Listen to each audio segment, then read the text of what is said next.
Hello, everyone, and welcome back to the list update, where I run through some of the albums I've heard recently for the first time since the last update.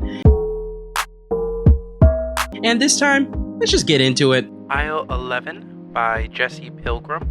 For being a relatively unknown project, this was one of the most emotional listens I've had in a while. This album sounds like the type of music that Kid Cudi fans talk about him making. It's galactic, it's emotional, it's personal, and while its meaning is layered on a little bit thick by the end, I was still left in tears. And that's a feat not many albums have achieved for me. Be sure to drop Jesse Pilgrim a follow below and annoy him to make another project because I'm dying for more. Please, if you see this, I want something more. Please, I beg of you. Suburbia by Young Wabo. This was a hell of a spaced out indie album with some great acoustics and a solid knack for crafting a great space to vibe out to and think about life.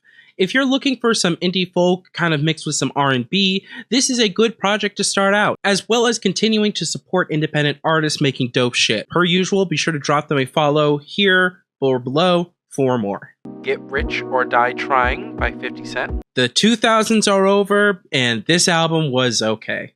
But dear God, does this album inspire people from like my childhood to turn into old heads. I really don't understand why this album is a classic and why 50 Cent is regarded so highly, even with the Eminem cosign, and I'm a huge Eminem fan. Like, just please let me know, why do we give a shit about 50 Cent in 2024? Oxymoron by Schoolboy Q. I've had this one on my list to listen to for literal years, and I'm glad I did, because it was an ironically fun ride through a very gritty world of gangbanging with Schoolboy Q. Outside of the big singles, even tracks like Los Awesome I feel don't get enough recognition for being great additions to a solid album experience. Quality shit right here. Yeah, it makes me wonder, what's he doing nowadays? Blue Lips by Schoolboy Q. To be fair, there were moments on this album I loved, but there were also a lot of weird moments that don't make sense to me. This album is going to need time to grow on me, but it is definitely worth a listen for the hard-hitting bangers alone, such as Thank God For Me, one of the best rap albums so far this year. Emotion by Carly Rae Jepsen. This was a really enjoyable and forward-thinking pop album that I really wanted to like more, but by the end, things did start to feel formulaic. It's a solid formula, but you start to really realize it by the end. Hail to the Thief by Radiohead. While Radiohead is known for their very cohesive and artsy projects, I actually kind of appreciated this album in a very unique way in their catalog. It really feels like the band made a point to just enjoy themselves on this album and make great music, and it helps the harder hitting moments really stand out. If Radiohead's brushes with pretentiousness have put you off on other, more acclaimed projects, I say give this one a try, because there's really a lot to enjoy. Brass by More Mother and Billy Woods.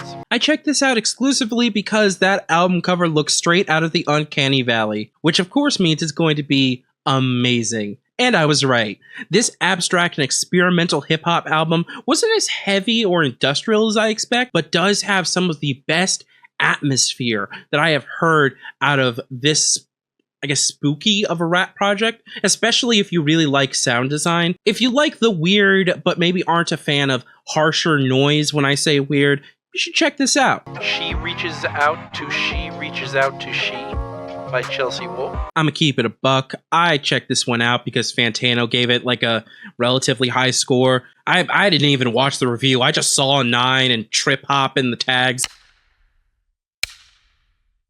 I decided, fuck it, this is what I'm going to listen to now. And I'm glad I did, because this is a great vibe that reminded me a lot of last year's Tusky in all the best ways, but with an even bigger scope. It's definitely not for everyone, and it definitely can read as one note for some, but I really enjoyed it. And if you do like noisy music, I think you will too. Kid Cudi, Insano. Okay, so I've only heard Cudi's Man on the Moon series, Kids See Ghosts, and that one album. Ugh. Mainly because I've heard about the lows of these extraneous albums, so this was kind of a unique experience for me. Of mid, this was really boring, honestly, for the most part. Not really bad, but it is okay. That's it for now. Be sure to let me know your favorite song or album from any of these artists or others I should check out, and I'll see y'all for the next review. Pieces.